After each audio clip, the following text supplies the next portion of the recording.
Alright, so I'm making this a video because since the original idea was presented in a video, I figured it's just fitting that I continue the conversation in a video as well. There are some out there who, even though they participate of Steam, don't like reading long posts, and videos are just that much easier to use, that much easier to stay focused, to pay attention, and try to get the message across. So here it is. The conversation that I wanted to bring up, or the debate, or whatever you want to call it, is the whole idea of getting rid of the flags. You might know this already. Jerry Banfield, which is one of the witnesses of the Steam platform, a few days ago made a video saying that the reason why the valuation of Steam is so low is connected to flags. The fact that a lot of people come onto the platform, they buy Steam, even that argument is debatable. And once they see that they get flagged, they dump and they're out.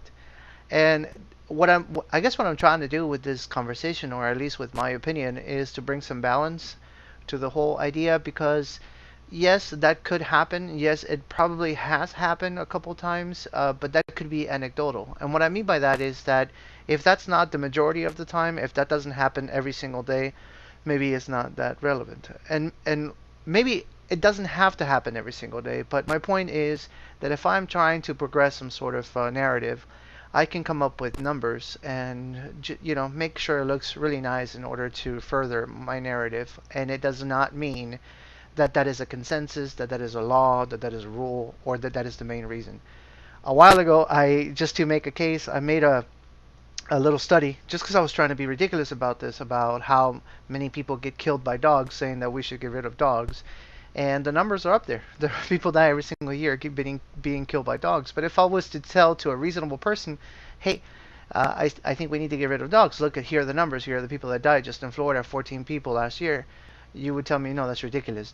There's nothing wrong with dogs, and you would be right. So I think we can't fail to see this conversation within the same skeptic mindset, because of course there is some anecdotes that are going to come up. There are some people who jumped onto the platform who started to get flagged, and all of a sudden they left, they dumped. That does happen, but it is not the majority of the time, and I am willing to work the numbers, crunch them, if somebody really feels like that is needed.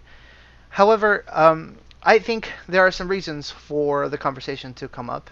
Some of the things that Jerry said are, I guess you could say, worth analyzing, which is the psychological effects of being flagged. I know, as somebody who has been flagged before for just voicing an opinion, I know that it feels painful. Like when somebody flags you, it almost feels like you're not being accepted. You connect yourself, or your idea of the self, to the things that you create, to the ideas that you put out there, to the content that you are producing. So whether it is a poem, a song, or whatever, or if you're somebody who likes to do political pieces or anything of the sort, you connect the idea of the self to that. And when somebody comes and flags it because they disagree, it's a rejection of you. I get it. It feels really bad. It felt bad the first time I got flagged. But I also had to be honest with myself and realize what part of that was personal, what part of that was, oh, let's attack Menno, and what part of that was just some guy clicking on a website. And I guess I'm simplifying it almost to a stupid level, because at the end of the day, yes, it does feel bad. Yes, you did put content out there and somebody took money, and I'm doing air quotes, of course, from you. But at the same time, it's not going to kill you. You're not less of a human being. You're not dehumanized because of it. And all those things are important to remember. It almost feels like as if I am saying something very stupid, like something that should not be said, which is to say, hey, listen, if you get a flag, you're not going to die. But some people react as if getting a flag is the end of the world. Um, I can tell you, and this also might be anecdotal, but I think it's relevant to the conversation, that some people actually flourish after they get flags because they get over it. They learn to see that everything's going to be okay, and some of them even get a lot of attention after the flag. So even on that side of the argument, not all flags are bad. Now, do I think that we should change them? I think maybe the wording should change. Maybe we shouldn't call it flag. Maybe we should call it downvote. Maybe that sounds better.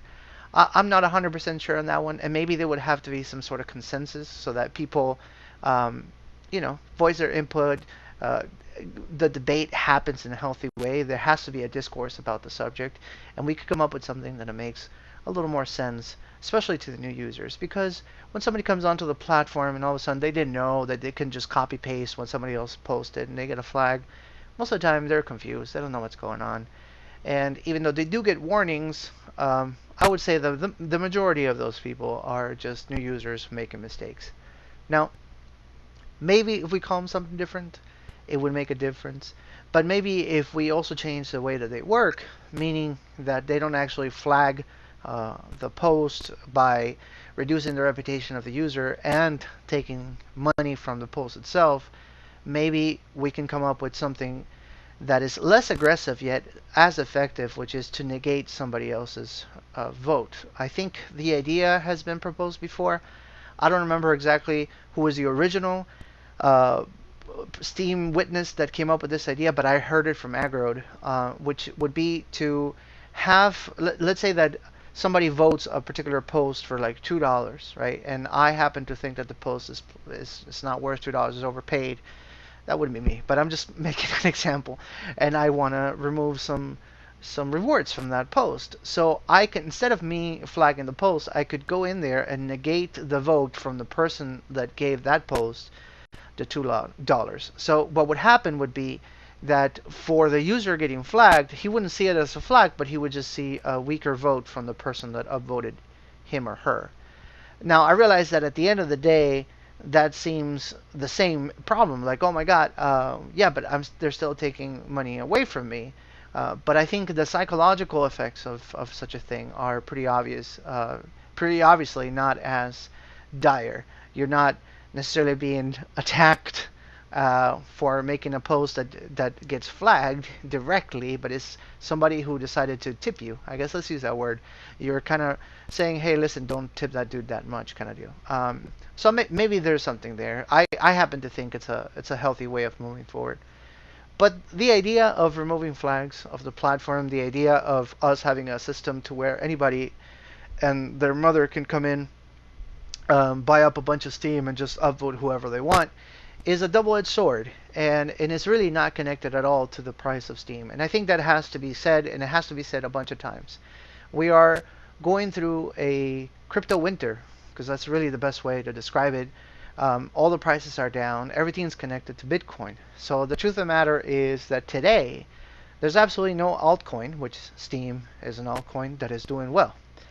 So I cannot honestly say that the reason why Steam is not doing well is because of the flags, while at the same time ignoring the valuation of the crypto markets. Right now, as I am recording this weird rant video, we are at 244 billion on the market cap, which is all the altcoins, including the Bitcoin, summed up.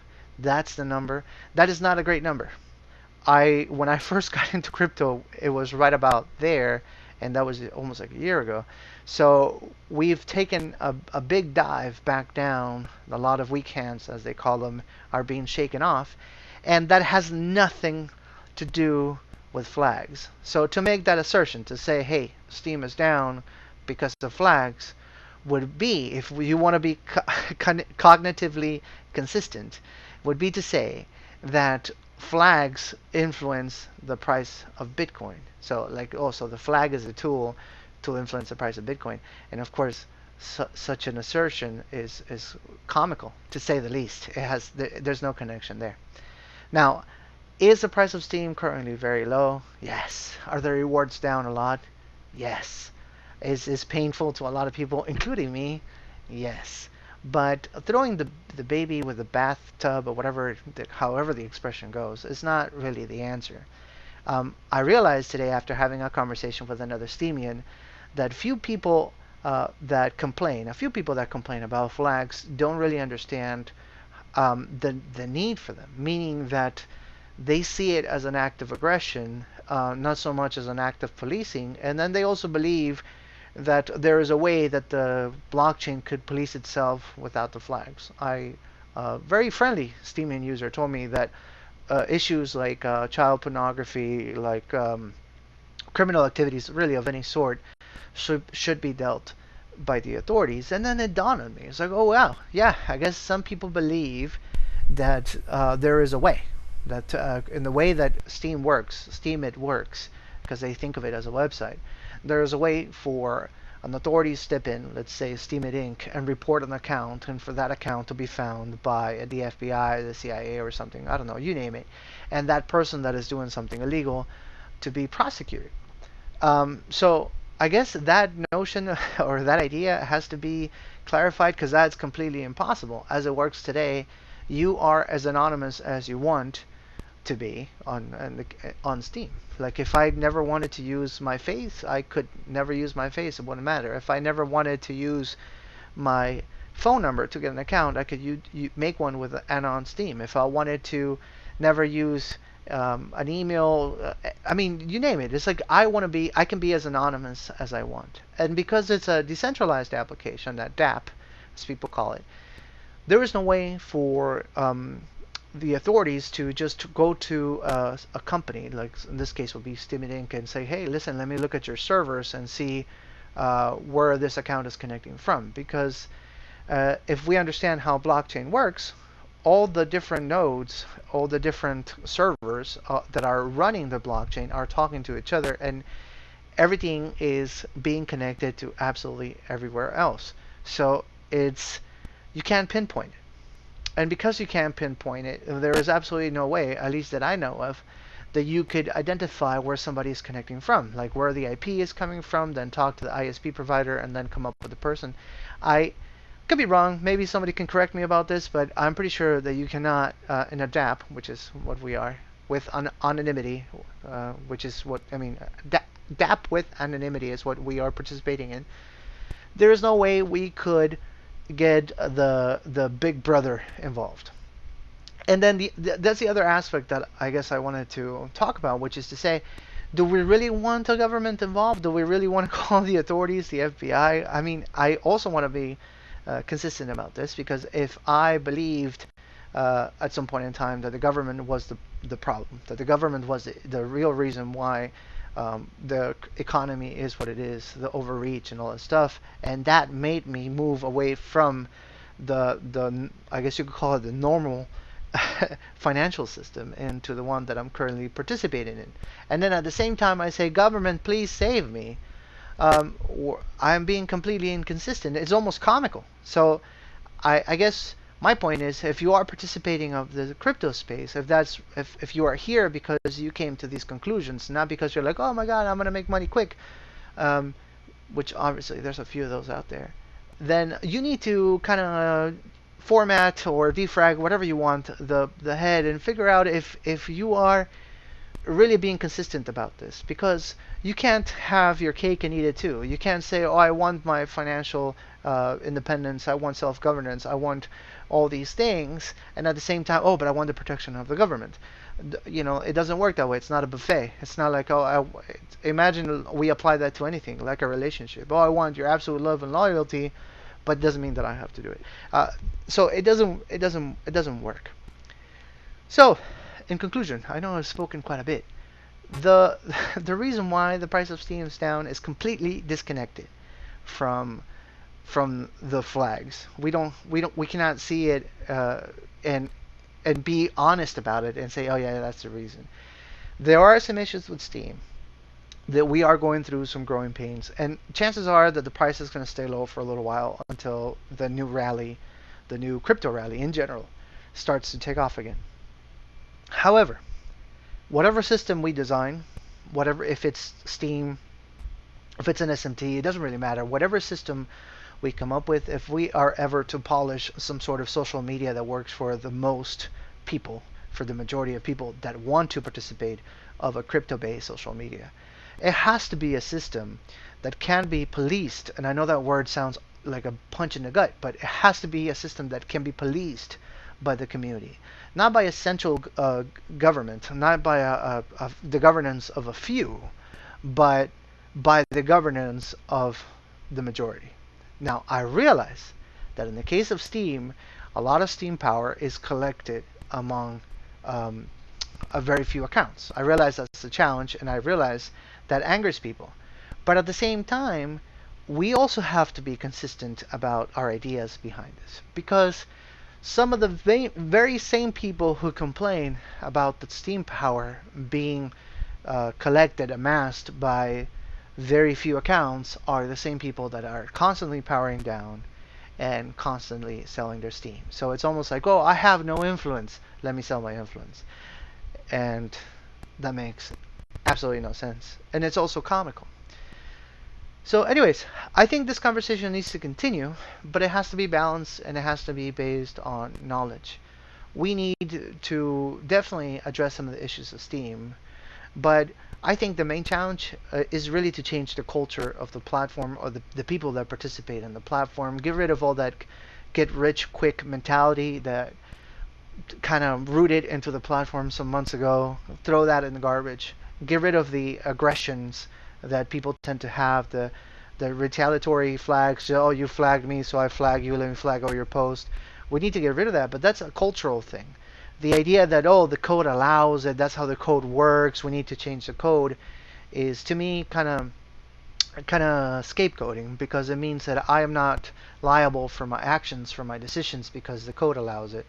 And I made a somewhat joke, a weird joke about this a few days ago in a post. I was saying, well, there's no law that says I can't pee on my floors or in the sink of my bathroom. So because the law allows it, I'm going to go ahead and do it. And if that was my argument, I think I would find nobody telling me that what I'm doing is correct or ethical.